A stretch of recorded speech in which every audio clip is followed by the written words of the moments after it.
Yo, GameBro here, and this is Let's Play Metroid Prime.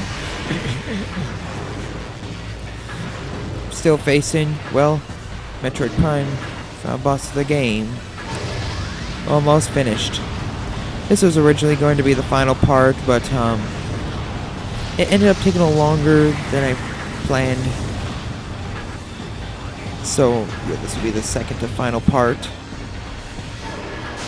It would have been like 25 or so minutes, and I tried not to make my parts any longer than like 18 minutes.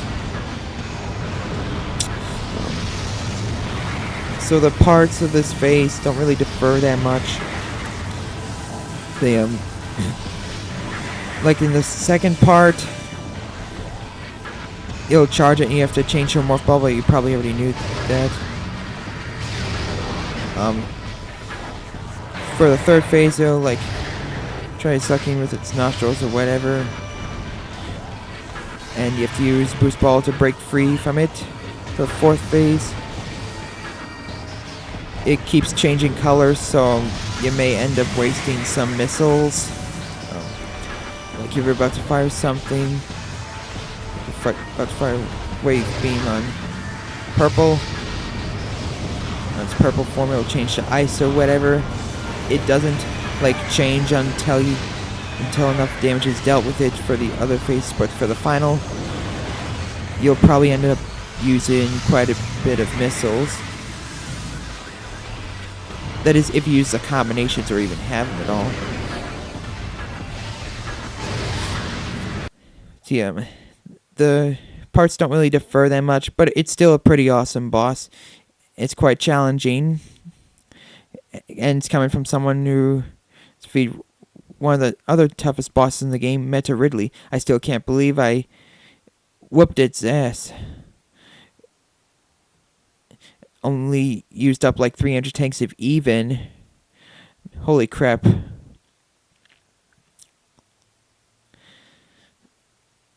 That boss used to be a lot harder for me. Although this one, I only had like 400 tanks left for the first phase. There is a second phase, and that one is actually much easier than this phase. Like, it's even a cakewalk compared to like facing Mother Brain from Super Metroid, which was a pretty easy final boss as well. So I hope it's not too much out of sync. Pinnacle Studio seems to really struggle having the video keep up with my commentary, so I apologize if it does get out of sync. But what can I do?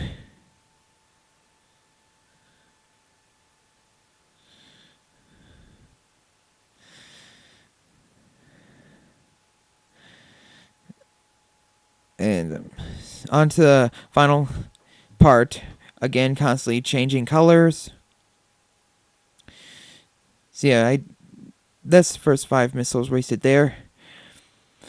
I cannot, even though I say like the Wave Buster and the Flamethrower, like the best times to use it, those beam combinations, that's not saying a lot. Still, like, Wave Buster and Flamethrower, they're really cool, but they really show GameCube's graphic capabilities, but they just use so much missiles to execute. In the Flamethrower, you have to get close to the enemy in order to burn it, which is why I question my past self on why I focus more on the Flamethrower than the Wave Buster. At least the Wave Buster has better distance. At least you can attack from fairly far away.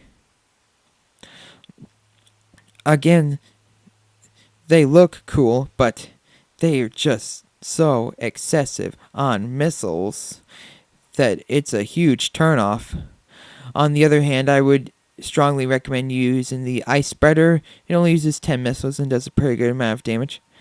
Another time I would recommend using it is if like there are like a bunch of space pirates next to each other. It doesn't happen very often, but when it does, if it does, it's not a bad time to use it at all. but I can't seem to find any use for Ice Spreader otherwise.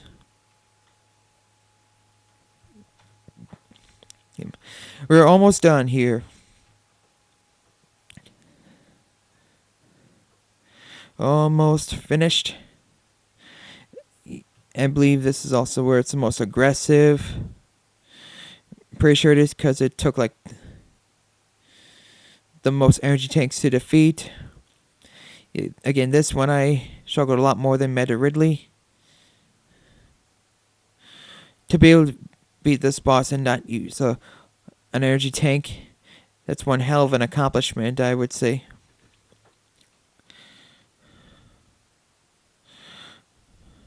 So close to finishing. A few more shots and on to the next phase. And I think I may as well explain on how I got into the Metroid series, like I kind of have been with some of my LPs when I'm about to finish them as of late. I didn't actually first knew about Samus with my dad's comics that contained Super Mario Bros., Captain N, Zelda, Punch Out, and Metroid, showing Samus with her helmet off. So I actually knew Samus was a woman before I played any of the Metroid games. Like the first time I played as her would be Super Smash Bros., along with some other characters in there like Captain Falcon or Ness, Pikachu. And the first Metroid game I played would be the original Metroid, which while I liked, didn't care for this whole password thing, so it took me a while to beat it when I was like not so reluctant on not writing down a password. In that game, you would easily get lost. You would not know where the hell to go without Nintendo power, like Zelda and such. But I like that game. And this would have to be my second Metroid game. Actually, no, I believe I got Super Metroid. Although I believe I rented Metroid Prime before I received Super. And Super would probably have to be, if it's not Metroid Prime 2, Super Metroid, I would have to consider the best Metroid there is. Metroid games I got later on in order. Metroid Zero Mission, Metroid Prime 2 Echoes, Metroid Metroid Prime Hunters, Metroid Fusion, Metroid Prime Pinball, Metroid Prime 3 Corruption. I really like the Metroid series a lot. One of my favorite, if not my favorite series as an adolescent. Yeah. But I think it's time I explain more of this phase. For the second part of Prime, you can either see it through normally, thermal, or X-ray visor. It's one of the three that you have to switch to. It's usually like goes to the pattern is usually like X-ray, then thermal, then normal, X-ray, thermal, normal.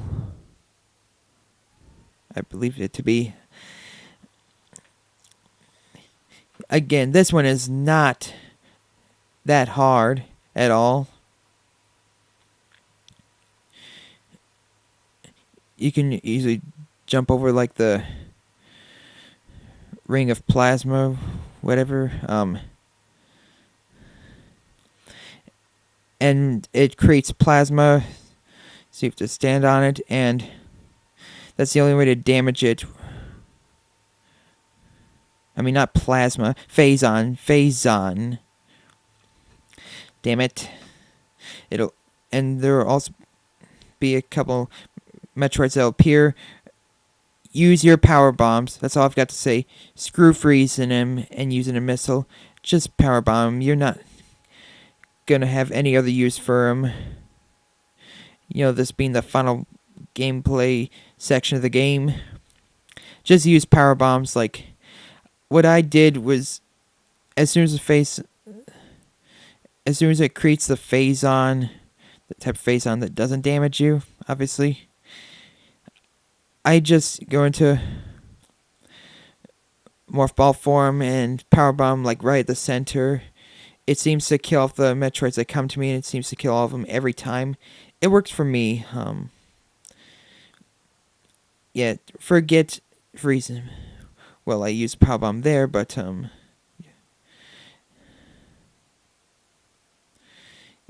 yeah, it kind of explained all there is about the bosses. It doesn't really change that much. It hardly, if at all, gets any more aggressive.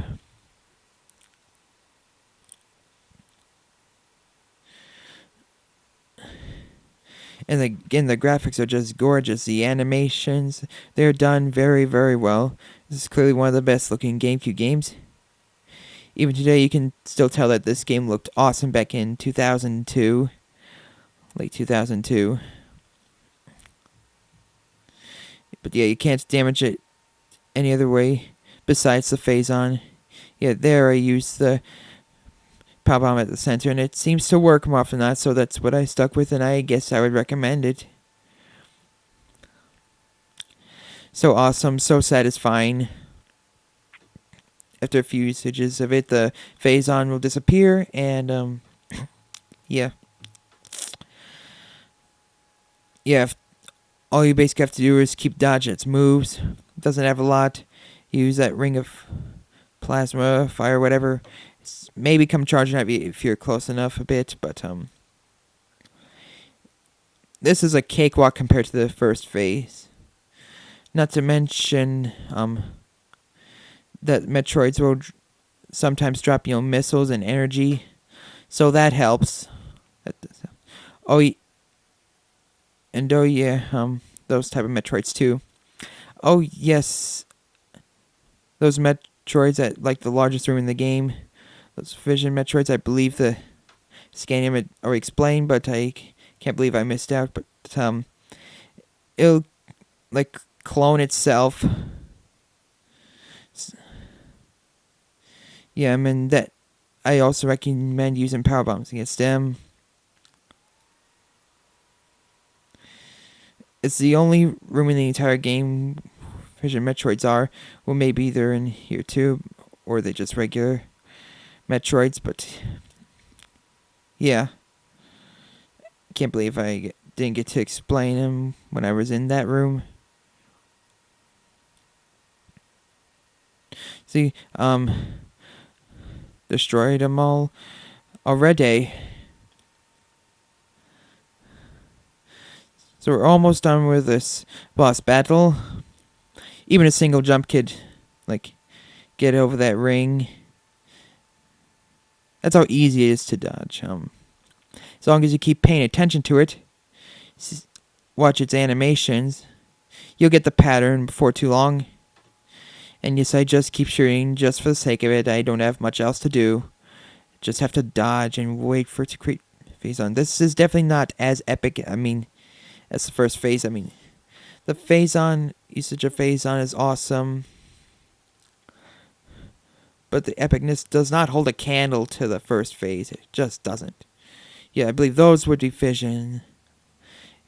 Power bomb them, like I said.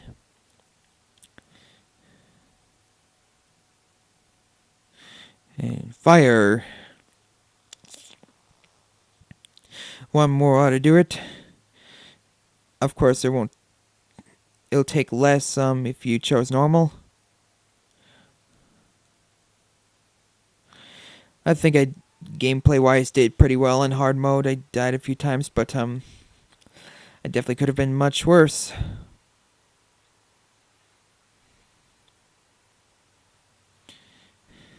And still shooting it just for the hell of it. No damage whatsoever. Only phase-on does the trick.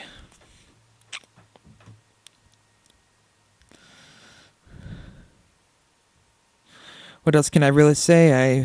Pretty much explained all there is, how this boss works and such. Dodge it, create phase on, plant a power bomb, and when you can, fire phase on at it. What can I say? Yeah. That's about the end of this part. If this cutscene it'll be over. This part anyway. Now it's pretty much just the ending and credits. See, this is Game Bro. See you all in the next part.